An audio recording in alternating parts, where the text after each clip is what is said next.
All right. Hello, everyone. We're back to meet the authors. Today we've got Dale Lehman. We're going to get into some of the, I think did I pronounce your name correctly? Dale. Lehman, yes. Okay, good. We're going to get into the Howard County mysteries. We're going to talk a lot about the upcoming book the book that just came out, the fourth one of the series. And then we're going to talk about some more some more opportunities to get a hold of some of Dale's work that's coming up pretty soon. So we normally kick this off with just a little bit of a conversation, starting with like some of the things that we've got going on. I've got a few things. I know you've got a few things. I guess let's get into it here. I do want to talk about. Let's start with your book. Let's start. All right. So give us a little bit of background on your. Yeah, let me get the book cover up here. It's always nice to have the graphic, right? So this is called A Day for Bones. It is the fourth novel in the Howard County Mystery Series. I've got the whole series here with me in case you want to look at it. It starts off with the Fibonacci murders, and then True Death, and Ice on the Bay. And this one, A Day for Bones, this one is, I'm hoping, going to be my breakout novel. I entered A Day for Bones in the Publishers Weekly Book Life contest. And although the judging is still going on for the first round, I received my report just 2 days ago, or maybe it was 3 days ago. They gave it 9.25 out of 10. They gave it a review that not a single bad thing about it. It was a beautiful review. And the last time I looked, there were only a handful of books that got higher scores than mine. In fact, the last time I looked, I'm in the running to make it into the quarterfinals. So I was just so pleased with that. People had told me, some of the beta readers and my daughter who had done the editing told me that this was the best Howard County mystery yet. So I was very pleased by that, not only those reactions, but also the industry review that really validated my work there. A Day for Bones Weekly is kind of a big deal too. It is, yeah. They don't just give those away. Right, yeah. The novel, it's a part of a series. The series takes place in Howard County, Maryland, and it stars a trio of detectives, Detective Lieutenant Rick Peller and his underlings, Detective Sergeant Eric Dumas, Detective Sergeant Karina Montefar. They form a unit that is, in my mind, greater than the sum of its parts. Peller has a nearly photographic memory and a great eye for detail. Montefar is the analytic one, and Dumas is the intuitive one. I intentionally switched those around because the intuitive one's supposed to be the woman, right? And the analytic one's supposed to be the man. That's not the case in this series. They face crimes, murder and other crimes that take place in Central Maryland. The interesting thing about Central Maryland is that it is not a high crime area. If you actually were to go out and look at crime statistics, which I did before starting the series, they only have a handful of murders in the entire county every year. It's not like Baltimore, which is one of the epicenters for violent crime in the United States. I used to live over there, so yeah. Right. Yeah. So you get out of Baltimore, you get into Howard County. It's kind of not a bad area to live. So what I've been trying to do is make sure that I do not inundate the poor people of Howard County with crimes that they don't actually see all the time. But whenever they do see one of these crimes for my book, I make it something special. So in this particular case, for those who are not familiar with the geography of the area, this is the Piedmont, this is the foothills of the Appalachians. It is a rolling countryside, and there are certain areas where when it rains, flash flooding is a serious problem. One of those areas is downtown Ellicot City, the historic district, which was built basically in a flood channel. It's in a valley, and they have always had floods there, but in recent decades with development, all of the concrete that's been spread all over the place just channels water down into into the historic district, and there have been some significant and highly damaging floods there over recent times. That one of those floods was actually the inspiration for this novel. I decided that, well, what better thing to have happen than have a flood wash some bones out of the ground, right? And so we have the flood, we have the skeleton that appears, and then, of course, the question is, well, is this a crime or is it just somebody got washed out of their grave? So that's what they have to start investigating. And it turns out that it's not exactly a fresh skeleton, but it's not hundreds of years old either. It turns out that there is a local family involved, that this skeleton came out of the basement of one of their businesses. And Awkward.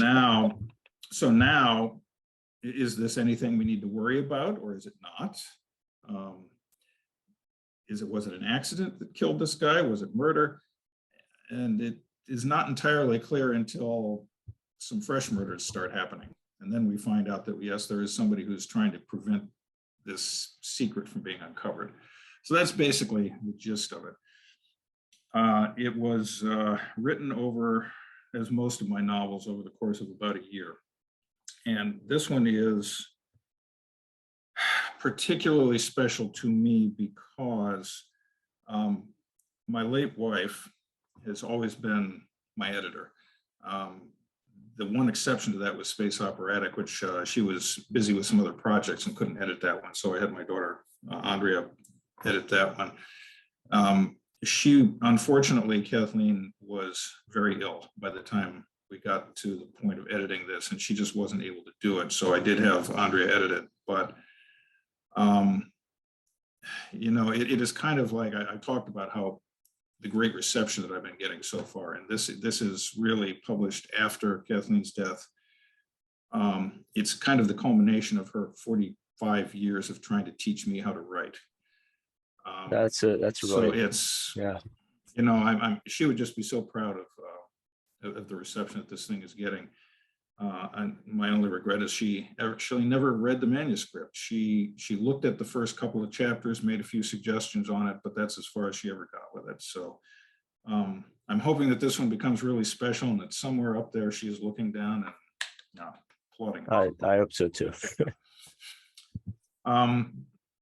As far as well, I guess I should stop there and let you ask some other questions, because I could ramble on forever about this.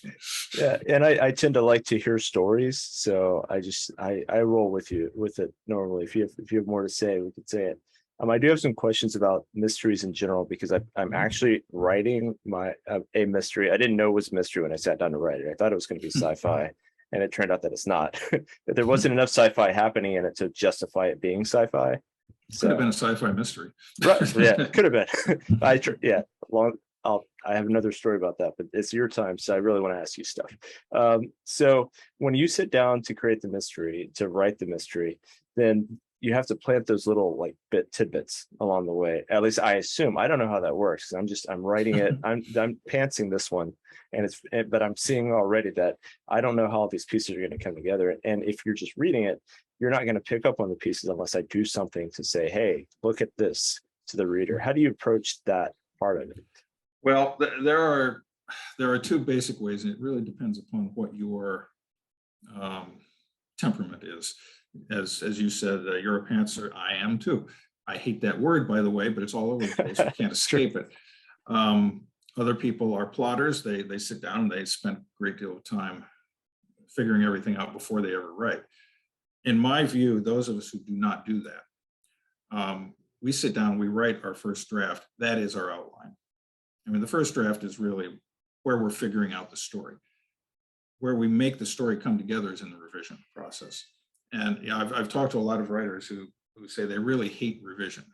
It's the worst part. It's not creative, so forth and so on. But in the course of doing 7 books now and working on an 8th one and a 9th one, I've come to realize that actually revision is kind of my favorite part, because writing that first draft when you don't know what's going on, that is hard work. Sometimes it is terrible. Sometimes you can sit there for days and not figure out what it is you're going to write. But when you've got the first draft done it's all there laid out in front of you. And then you can look at it and you can say, okay, now here's what I have to do to make it all fit together. And that's a very creative exercise too, but it's easier because you can actually see what you've got to work with. One of the things that I do in my spare time is that I'm a bonsai artist. I'm not a very good bonsai artist. You will never see my trees featured anywhere.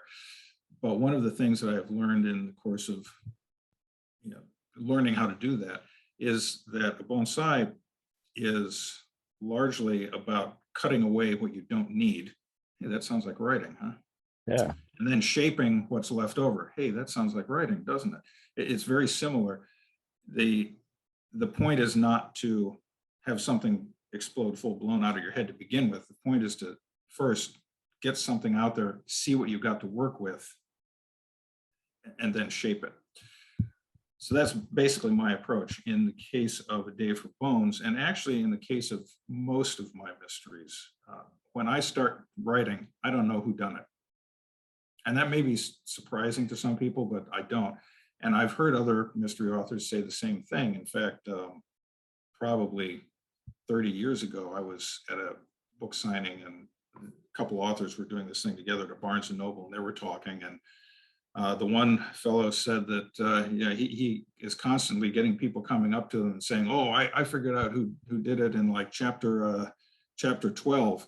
And his response is, "That's great. You're way ahead of me." Yeah. Well, I'm in that boat. I'm on the third chapter of my mystery that may never get published, and I still have no clue who did it. But those are kind of my favorite journeys, though. Like Knives Out, to give you an example of what you're talking about, is like I love it where there are a lot of characters that could have done it, and all evil, all devious, and that sounds kind of like what you put into this fourth book with this family. Is like it seems like there's no shortage of potential suspects, and the question is, which one is it really? Right. Yeah. And that was, again, it wasn't really until I was at least halfway through the book before I had even an inkling of who might have done it. And probably 3/4 of the way of the book before I could solidify that into something and then start shaping the rest of it so that when you read it through, it actually makes sense that that's the person that did. Awesome. Okay, so then you go back and you do have to plant some things in there, though. Like when you go back to, that's part of your revision process, is to making sure you have all those ties. Sure. And I'll tell you, I don't usually like to give away too many things, but in Ice on the Bay, which is my third Howard County mystery, I had planted something early on. It was basically a stack of boxes that had books in them. And it turned out, when I was trying to tie everything together, at the end, I found out that, that stack of boxes that I put in there, it just sat there the whole time and nobody ever referred to it. And that actually is something that could become very important to the solution of the crime. So I did that. Now, I did get one complaint from a reader who said that, you put those boxes in there and then it did nothing with them. And at the end, they became important. That was just ridiculous. Well, because the detective should have thought of that before. I'm like, well, maybe he should have, but I mean, it's a stack of boxes with books in it. I mean, yeah. Right. And a flawed character. I mean, it wouldn't be any fun if the detective saw everything right away. Right. So what I generally do, though, is my approach, I refer to it as the kitchen sink method. When I'm writing, I just throw in whatever comes to mind, anything, everything. If it turns out that later on it becomes important, then I can make use of it. If it turns out that later it's useless, I can cut it out. Again, it's the revision process that allows you to shape all of that, but you have to have the material there first to work with for that to happen. Yeah, absolutely. Yeah, I think the problem that I have with revision, I think a lot of authors are kind of the same way, is it's just so many things that you put in there. You're just like, I really like this character, or I really like this scene. And like, I'm going through one of my series. I have a virtual world series that I'm working on, and I really like some of the stuff. Like, it fleshes out. I have I have action, and then I have this prose that kind of fleshes out how the main character is feeling about certain things that I thought, when I put it in there, added dimension to the main character. But then when I'm reading it through, I'm like, well, now as a reader, I have to stop and process all of this stuff and then get back to the story. Right. So I cut that, but I really liked the scene, and I'm like, well, what can I do with it? Nothing. Toss it. Yeah. Yeah, sometimes you have to toss it. Sometimes you can divide up that material and sprinkle it in, but it very much depends on what it is. Yeah. Hey, Clay. We're going through talking about Howard County mysteries for a little bit. In about 14 minutes or so, we're gonna open the floor and just have general conversation. Welcome. Sounds good. Yeah, thanks for having me. Sure. Thanks for coming. Hi, Dale. My name's Clay. I'm a horror author. I've been on Charles's show as well. So yeah. I knew your name. Absolutely. So upcoming work. Actually, I want to know about we talked about some project that you were working on in Kindle Villa, which is a platform that I haven't really looked at, Dale. Yes. Can you tell us a little bit about your experience there and what you're doing with it? Yeah, I had a lot of fun with this. When I first learned about Kindle Velo, which is about the time it debuted a little over a year ago, I was casting around for, is there something I can do with this? And it turned out there was. The idea behind Kindle Villa is you publish serialized fiction online, and people can come out and buy episodes and read them. They get the first 3, I think it is, episodes for free. And if they like it, then they buy tokens from Amazon and they spend the tokens to unlock the future episodes as they go along. And at a certain point, you finish it up, you complete the series, so you are somewhat restricted in that you have to leave the series out there for a certain amount of time before you can publish it in other forms. But ultimately, you could do something like, if you have a long enough series that you thought was good enough, you could turn it into a novel as well, which is what I'm doing at this point. What I wrote was called The Belt. It is, the belt being the asteroid belt. It is a science fiction drama that deals with the relatively early days of colonization on Mars and the asteroid belt. Humanity has expanded out, and so that there is a single settlement. It's a fairly large settlement of, I forget the exact number, somewhere in the vicinity of 10,000 people who are on Mars. There are a few thousand people scattered throughout the asteroid belt. There are a small number of scientific research stations on the large satellites of Jupiter and Saturn. And that's basically where humanity is at this point. Okay. One of the things that happens to kick off the series is that a scientist named Miguel Hernandez and his graduate students are doing some field work, and they discover a single rock bearing microfossils that prove that, yes, life did once exist on Mars. Now, they've only got this one sample, and this one sample came from an area that the mayor of the single colony, who is very power hungry, wants to develop this area for the second colony. It's already been chosen for that purpose, and he doesn't want science to get in his way, because when he's got 2 colonies, then he's not the mayor of one colony, he's the governor of the planet, right?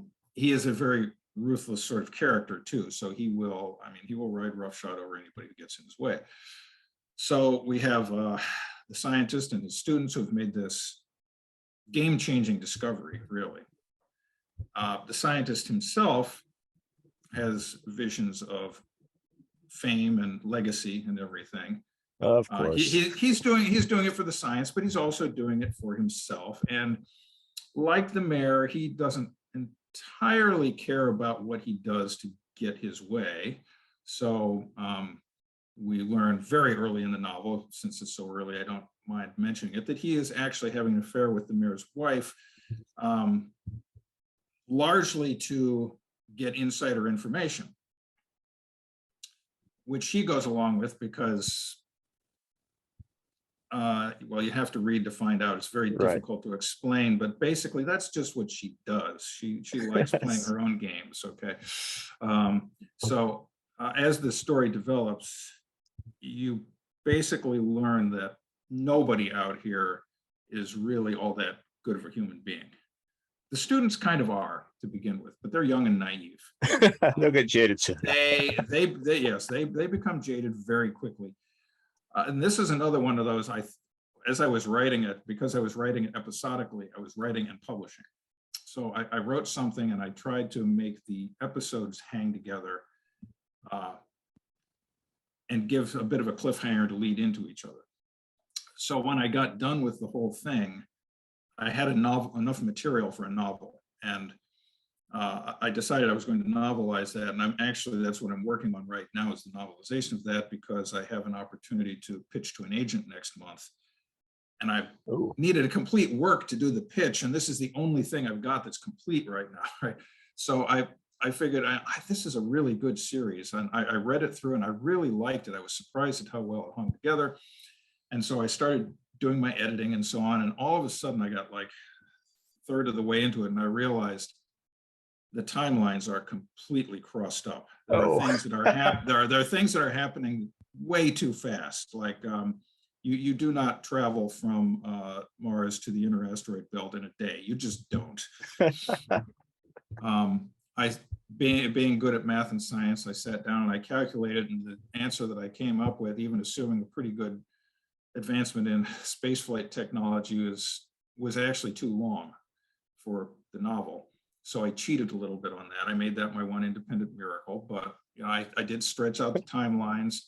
And then in stretching out the timelines, I found out that things were happening out of sequence.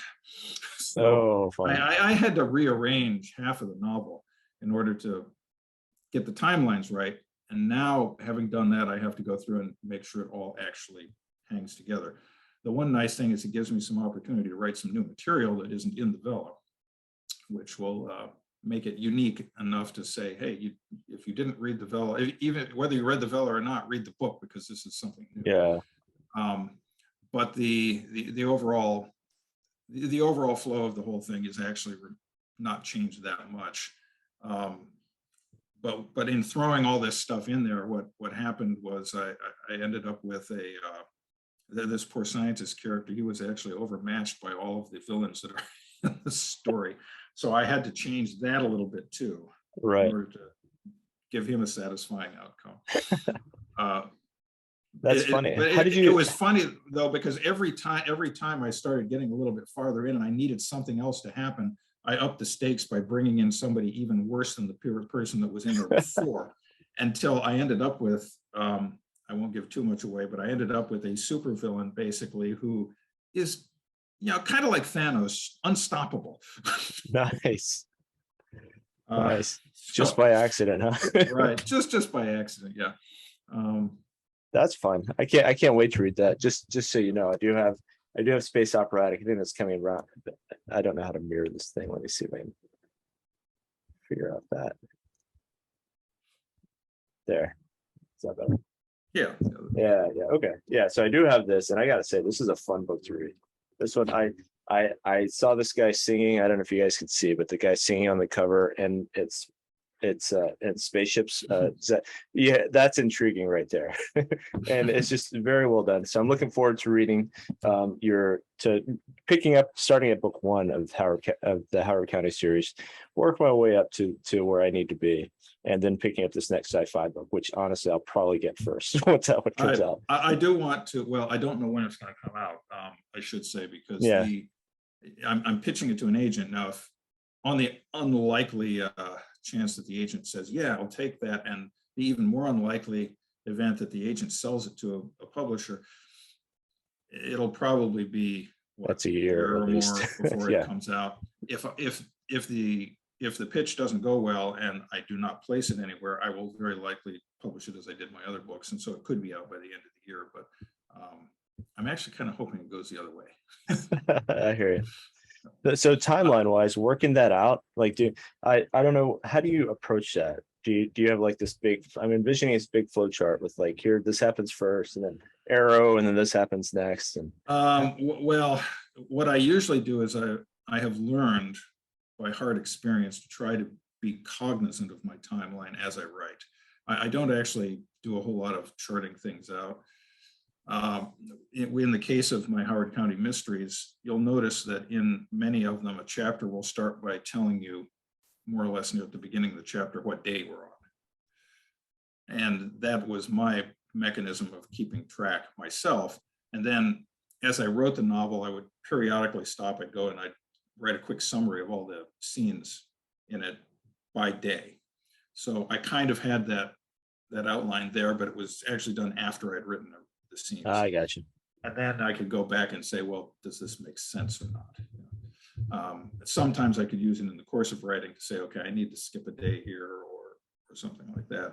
In A Day for Bones, I was trying to be much more careful about that because there were certain things that happen in all mystery novels that depend on lab work, right? And lab work is not instantaneous. So I had to go and say, well, how long does it take to get a DNA test? I can't fit that time frame into the novel. What do I do if I can't get the DNA test back? There are other labs that could come in more quickly. So I tried to be careful with that. Sure. And make that seem semi-real. On the other hand, as I always put at the beginning, I put a little disclaimer at the beginning of all of my Howard County mysteries that say that I take responsibility for any factual errors. However, you are reading a work of fiction. Yes. Yeah. I find that. Yeah, I do. And it's true. Even like science fiction that I write, I try to stay as close to science as I can. But you never know. The stuff that I write is like 100, 150, 200 years in the future. So there's plenty of wiggle room to like sneak in a little bit of magical science in there.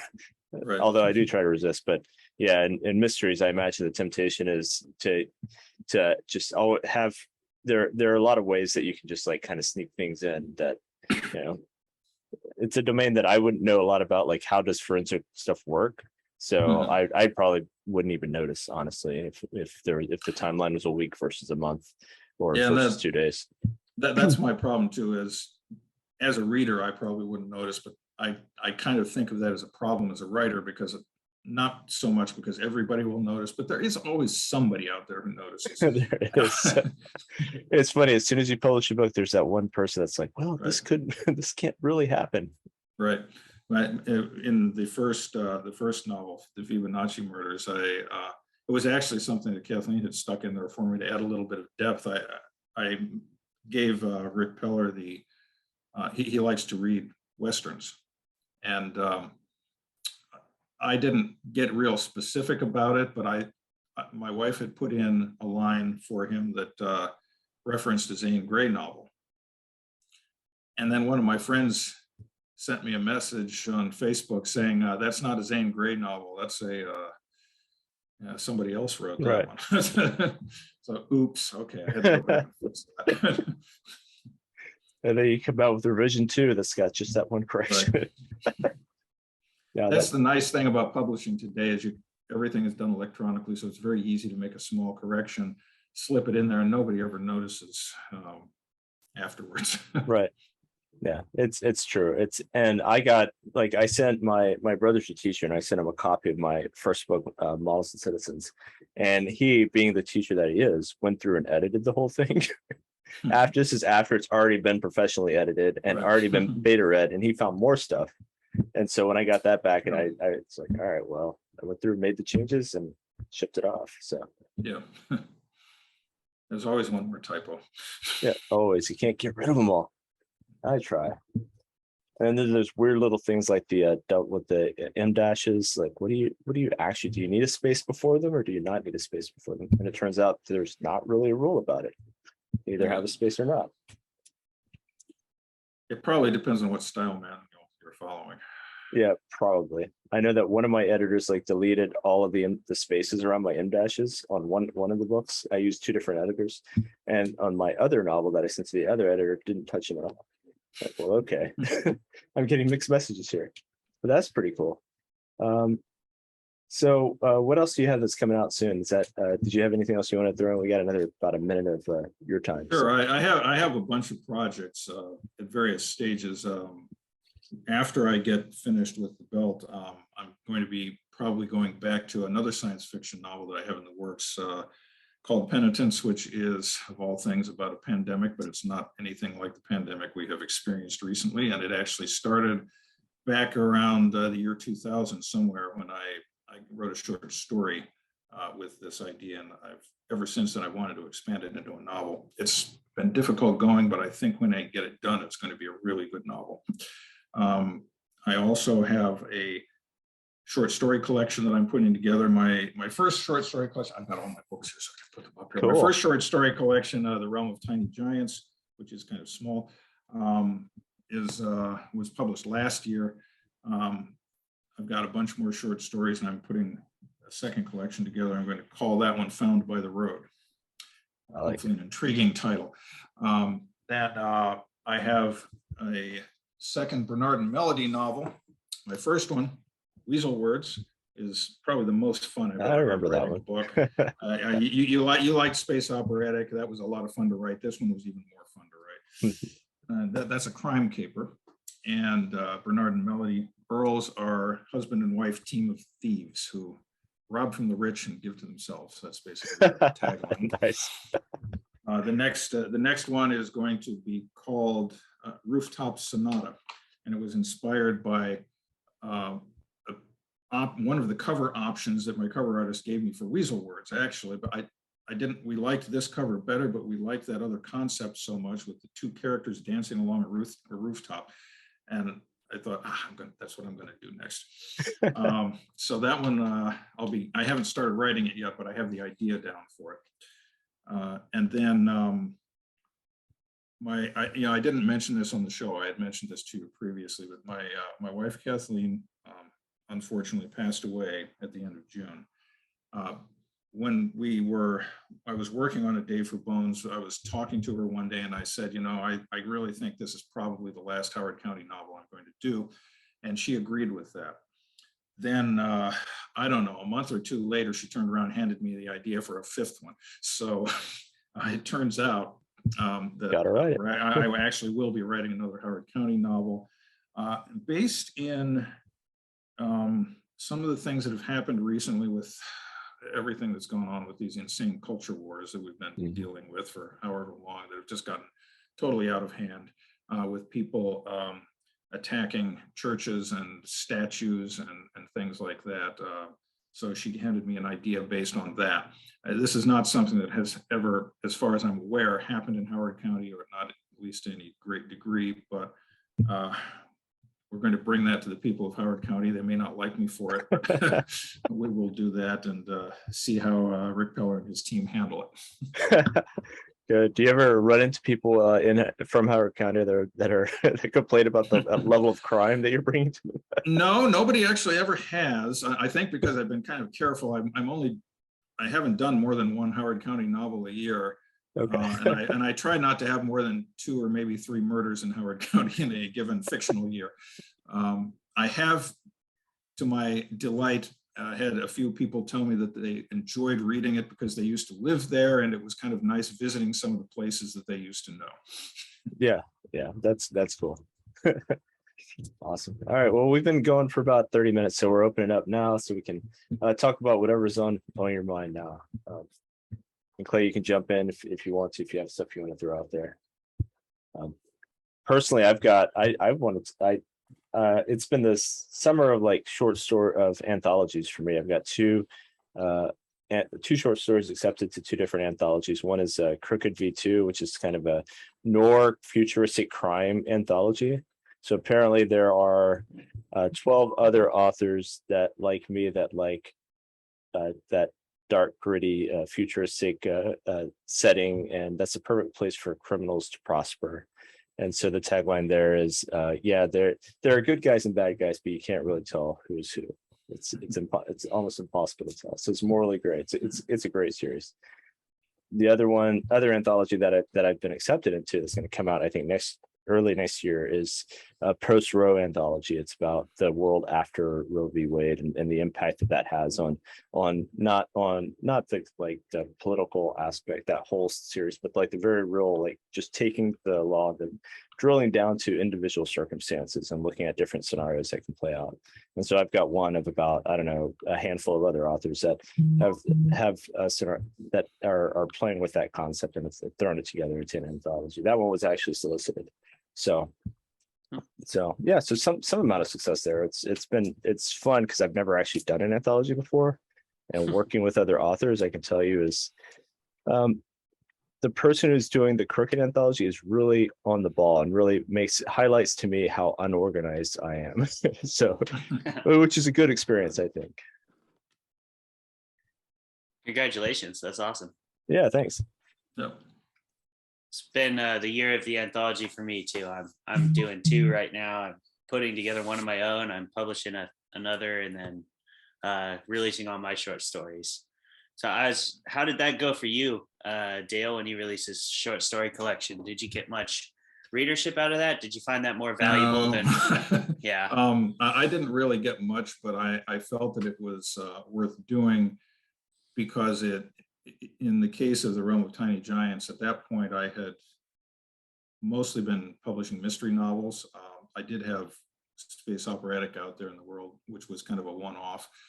But The Realm of Tiny Giants kind of shows my range. It's not typical because it's an eclectic collection with mysteries, science fiction, fantasy. There's even one horror story in it, which is, I mean, horror is not really my genre, but I was really pleased with the way that particular story turned out. A lot of these were things that I had written on medium.com. I had been publishing out there for a few years and doing things like flash fiction and short stories. And I just felt that I had enough good material out there that I could put it into an anthology. So I did that. Same going on with this one. The one thing that I have trouble with is I don't know what goes on in the mind of an anthologist, an editor who actually selects stories and puts them together. With The Realm of Tiny Giants, I took what I felt were my best stories, threw them together, handed them to my wife, and said, "Make an anthology for me." and what she did, I got to kind of see her thought processes, but she went through and she said, "Okay, we're not going to use this one because this one is too much like that one, and that one's better." And then so she weeded them down. She got the stories she wanted to use. She put them in an order that made sense to her, and I have no idea how she did that. And actually, the good thing was there wasn't a lot of editing that had to be done because most of those stories were in pretty good shape to begin with. Yeah. But just that whole thing about how do you select the stories and put them in order, and now I'm finding I have to do that for myself, and I don't know how to do it really. So I'm making guesses. We'll see how well it turns out. As far as sales, though, really haven't gotten that many sales. I think I pick up a few when somebody reads something else they like and they, "Oh, he's got this too. I'll buy that." Yeah, I figure that's probably what it is, but I don't know. I kind of made that decision too because I feel like having your stories on like Radish and stuff and all those other little places can be good for like going wide, but I'm just not getting much viewership on there. Whereas I think people like to see a complete book, especially when you're like a starting author. It's kind of somewhere you have a little bit more proving ground if you have a physical copy. But what do you think about that? Yeah, well, the readers that I have talked to, that seems to be the case. The funny thing is everybody's so heavily into ebooks, and I do a lot of advertising through written word media and so on, and they're all places like that. They send out newsletters and they want you to advertise your ebooks because they're cheap and people will pick them up for cheap. But in my own newsletter, my subscribers, they tell me they want the book in their hands. I've heard, and I haven't looked recently, but I've heard that over the past few years, ebook sales have actually flattened. They're not growing anymore. Audiobooks are apparently going gangbusters right now, but my one audiobook I can't sell either. So. I've got one audiobook that has not seen a lot of sales as well. Yeah. It's a huge market out there. There are tons of audiobooks. There are tons of books. I mean, to get your name out there is kind of a little bit of a complex thing. I mean, the people I was talking to a publicist this summer who was he's actually got a package where he'll book you for like 20 podcasts or something. He's based out of New York. A really smart guy. And he said that he would focus on if he was me was try to get some of those awards and try to get on into some of the local press. and start like building the community locally, because that people generally, and I found this to be true at some of the events that I've gone to, generally don't mind, even if they don't read your genre necessarily, they still want to support the local art scene and the local community. So that's a way to kind of start building a following. I don't know. I have my newsletter grows incrementally. I'm at something like 200 people, and but every month I get like a handful more. So I'm growing my platform. It's been what, a year now. So I don't know. I think there's a threshold past that. I think the beginning is going to be incremental, and I don't think there's a way to start out of the gate really fast unless you win one of the big awards. That's my guess. I found out, I don't know if you want to talk marketing on this show or not. Yeah, sure. But if there's a place called Story Origin. Story Origin is the brainchild of a software developer and writer named Evan Gao. He lives in Texas, I believe. He spent several years building up this platform and offering it for free. And then once he reached a certain threshold, he started charging for subscriptions. You can still sign up for free, but to do the interesting stuff, you kind of need the subscription. The idea behind Story Origin is you get a whole bunch of authors who have newsletters, and instead of just trying to grow your newsletter yourself, you all cooperate. You share a promotion from some other author in your newsletter, and they share your promotion in theirs. You can do, those are called swaps. Then he has what he calls group promos, where authors all jump in with, they get a page on Story Origin with all the books, and all the authors in that promo share that promo on their newsletters and their social media. Suddenly what you're doing is, instead of reaching your 200 people, you're reaching your 200 people, my 1,000 people, somebody else's 100 people, somebody else's 2,000 people. The reach of it just is exponential. And then you offer, you can either join it to sell books, or you can do free books that they get free when they sign up for your newsletter. And that's how you grow your newsletters. By doing that with, I've been using Fibonacci Murders and Space Operatic as my two freebies. I've actually just topped 1,000 in my newsletter list. And I've been doing this for maybe 2 years, if I remember right. The first year I grew quite rapidly.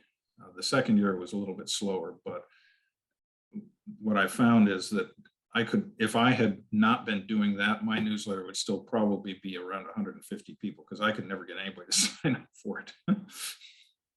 You kind of have to do things like that in concert with other authors to broaden your reach and give something away in exchange for that email address. That makes sense. I did one book funnel promo. I think they have kind of a similar concept where you can promo. And I did notice that the website visits definitely spiked after that. So I think that there's definitely, it has an impact for sure. No.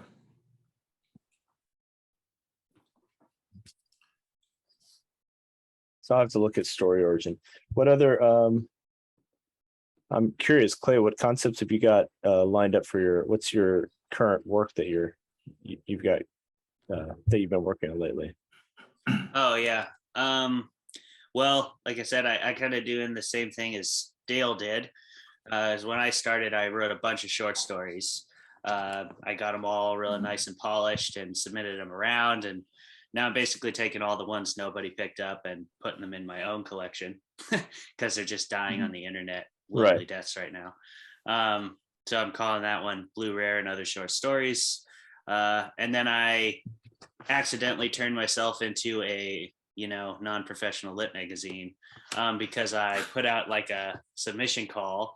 I thought it'd be fun to take one of my favorite short stories and put it with a bunch of other authors with similar stories, So I put out a submission call and I ended up getting like hundreds of submissions, of course. And I was kind of asking for like stuff that people hadn't been able to publish, or that was published a long time ago and they wouldn't mind republishing it or whatever. So yeah, now I'm doing that. We got a ton of really awesome stories. Finally have read through everything. So now we're just going through that process like you talked about, Dale. This one is the same as this one. This one's better. do these all fit together? Do they all follow the theme? And I've just pretty much been doing that since like June. And other than that, working on my sequel to Crevasse still. Okay. Full-length novel version. Yeah. All right. I wish I'd known about that. I could have given you some extra work to do on that collection. Oh yeah. Do you have a horror story, Dale? I'll take it. I don't know. I'd have to look. I actually, well, horror is not my forte, but I have a few stories that might fall into that. I'll have to look. Well, maybe in the future we can collaborate. I'd always love to collaborate. It'd be fun to do a sci-fi thing with the three of us. If we all have a bunch of a few sci-fi short stories. Oh, absolutely. I have one. Yeah. We could do like creepy Mars stories or something. I have one about a restaurant where you go to the restaurant and you eat your date. But there's like regenerative technology. So you hack a piece off of them, then it grows back and you eat each other. It's very romantic. Nice. Yeah. So that would be interesting. I like that. I never thought of that concept. Well, I have one that is probably going to make it in. I'm pretty sure it's actually going to make it into Found by the Road. But it would be happy in other settings too. Probably one of the best that I've written, I think, although I haven't reread it for a while. It's called Road Trip, and it's basically about a guy who is the one survivor of genetic experimentation to create immortal human beings. There was a subgenre in science fiction that was all the rage about this back in, I think it was like the late 90s or so, and there were so many stories about this, I just got sick of it because I thought it was a ridiculous idea. But the idea itself kind of stuck with me, and so I've got this guy who was one of a group of people who were conceived to be immortal in illegal experiments that were conducted probably in China. I didn't exactly name the country, I don't think, but that was probably what I had in mind. And it's worked up to a point until they discovered that all of these people were suddenly plagued with basically cancers that could not be stopped. They kept trying to treat them, but eventually they would die anyway, except this one guy. He's the only one that actually made it. He continues to have treatments from time to time, but he's not dead from it. And he's reached a point in his very, very long life where he is sick of it. And so he's trying to find some way to basically go out with a bang. And nobody wants to help him because you don't want to help somebody kill themselves, right? So right. What he's been doing lately has been bugging his travel agent to find him someplace he can go that is guaranteed to kill him. And the one place that she comes up with is, look, there's this one tour company that does extreme tours to Io. Now they take extreme precautions. They have not lost anybody there, and they're not going to want to lose you. But if you really want to go, I'll get you booked on it. Well, we all know what Io is, right? Innermost Galilean satellite of Jupiter. Io. Okay. Gravity. It's basically a magma pool. It's volcanoes, and it's resurfaces itself every, I don't know what it is, but in some incredibly short period of time.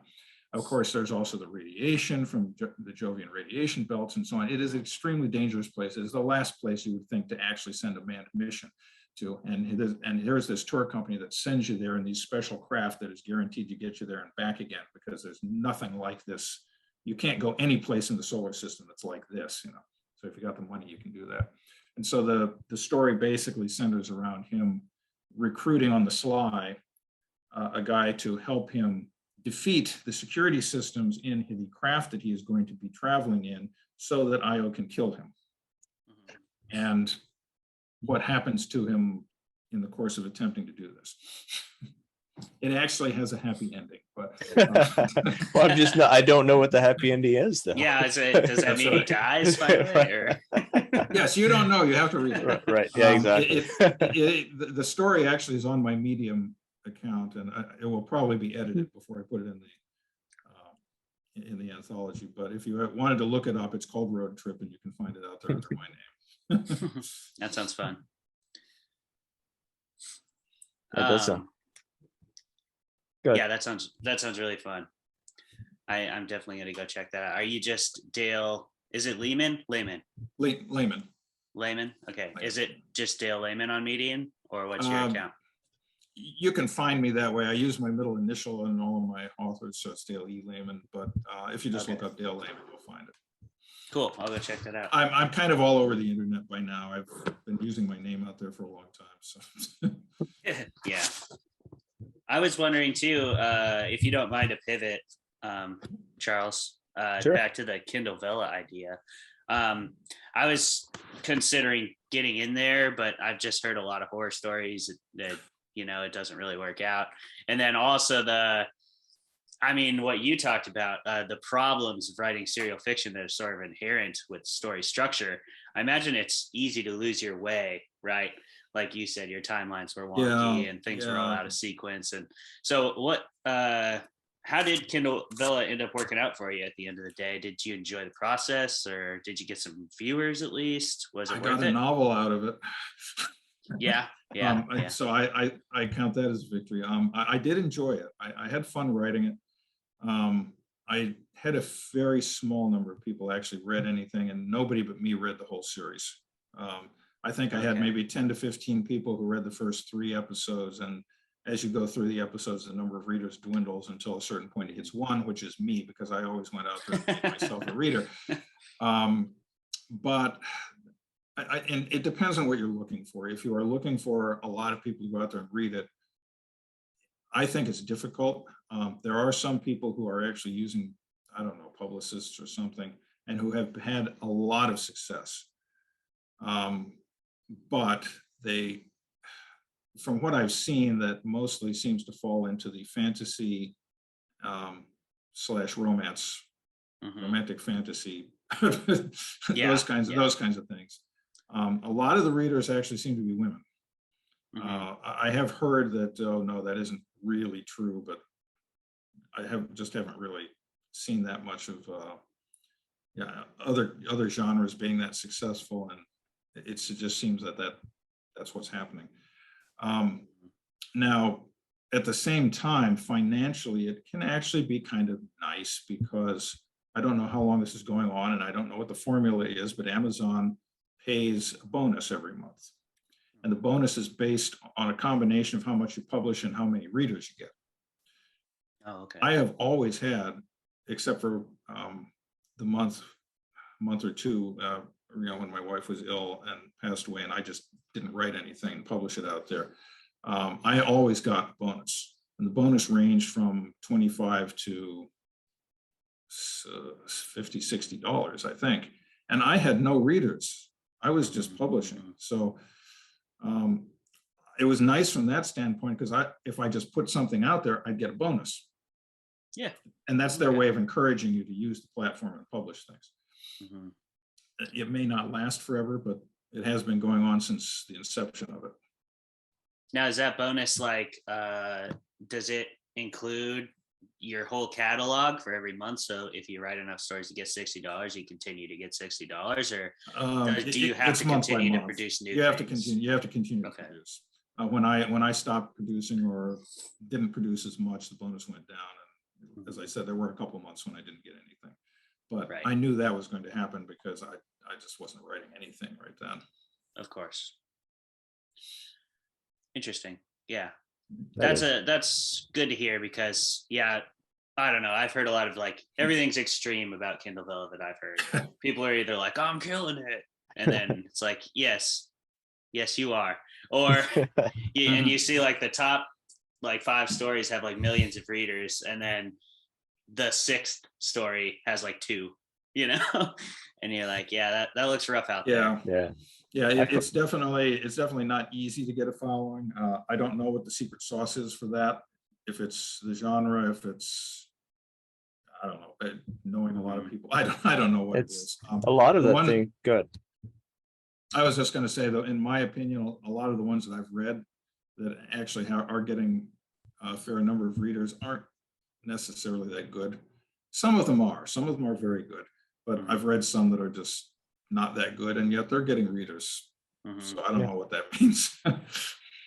Well, they have the so that's I've seen that play out a lot, and it looks like you get like for the Readsy has a weekly writing prompt challenge that you can submit a short story contest that they do every week, and what you'll see is you'll see the winners pane, and the winners are always like you have the same handful of names. They're always in the winners circle with like really high numbers, and then it starts to once you get out of the winner circle and into the once you scroll down a little bit, then it starts to mix up. But usually the top are locked down. I don't know why that happens. And the romance thing that you were talking about, how the trend towards romance in Vela is interesting to me because I also write in Wattpad, and Wattpad tends to that same kind of that same type of readership.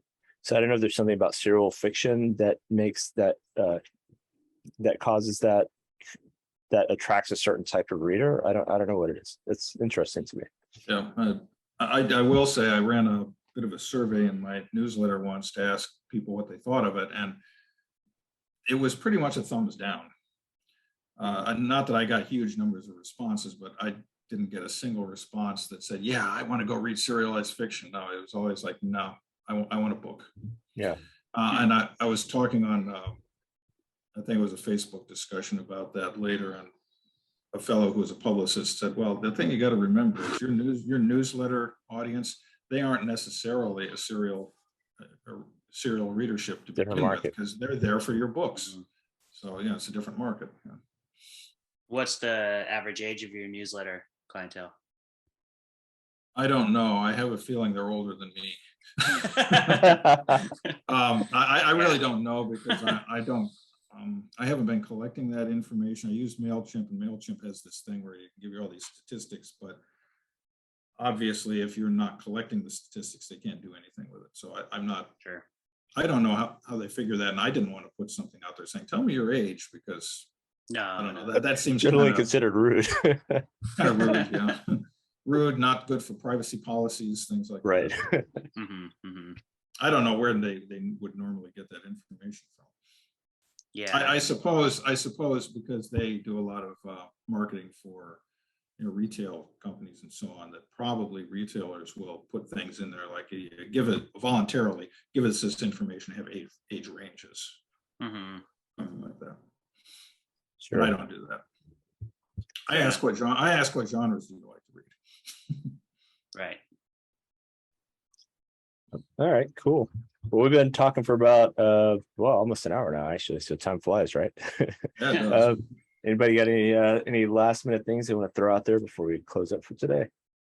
Well, I just want to have an opportunity to say, Chuck, thank you so much for having me on once again. I always appreciate being on your show, and I always enjoy when I have a chance to drop in and listen to other authors as well. Doing a great job. Thanks, Dale. All right. Yeah, thanks for having me too, Chuck. It's awesome to be back thanks on for dropping by. in another capacity. Yeah, thanks for coming, everybody. Yeah, without people showing up, this is definitely more fun with people so that we can all interact. And I actually enjoyed this opportunity because I always learned something every time I do this. So we all have different experiences, and combining that is kind of like the superpower, I think. So I forgot to use my lead-in line. Oh, I was going to say it's a beautiful day here in the dark, mysterious forest. I love that background. I'm actually at my daughter's house, and that's a painting on the wall behind me. That's what I was going to ask, is if that was a painting. I think that's awesome. Painting, yeah, that's really cool. The whole thing is actually an awesome painting. It gets a little bit more light on that side.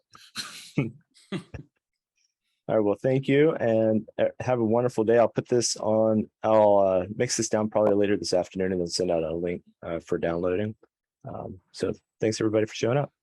Have a great Saturday. Thank you. Have a good weekend. Yep. Bye. Nice to meet you, Dale.